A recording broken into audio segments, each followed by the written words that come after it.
আজ আমি বানাবো ম্যাঙ্গো শেক। চলো তোমাদের সাথে সেই রেসিপিটাই শেয়ার করব।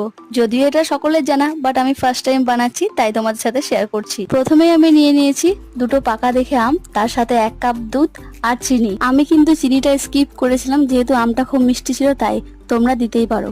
এরপর আমি আমগুলো কেটে নিয়েছি, তারপর মিক্সারে যে কাটা আমগুলো ছিল সেইগুলোকে দিয়ে দিলাম। তার সাথে দিলাম 1 কাপ দুধ আর চিনি দিতে পারো বললামই, বাট আমি স্কিপ করেছি। তার সঙ্গে দিয়েছিলাম দুটো বরফের টুকরো।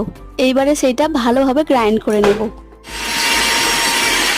দেখো কি সুন্দরভাবে আমগুলো ব্লেন্ড হয়ে গিয়েছে। আর হ্যাঁ, তোমাদেরকে বলাই হয়নি, দুটো আম আমি নিয়েছিলাম, বাট দুটো আমে হয়নি, পরে আবার আমাকে আরো একটা আম অ্যাড করতে হয়েছিল। তো এই যে আমার ম্যাঙ্গো শেক রেডি। খেতে কিন্তু প্রচন্ড ইয়াম্মি হয়েছিল। এরপর আমি শেকটাকে আরো কিছুক্ষণ ফ্রিজে রেখে দিই যাতে আরো একটু ঠান্ডা হয়। তো চলো আজকের মতো মিনি ব্লগটি এইটুকুই। দেখা হচ্ছে নেক্সট মিনি ব্লগে। ততক্ষণে সকলে ভালো থেকো, টাটা।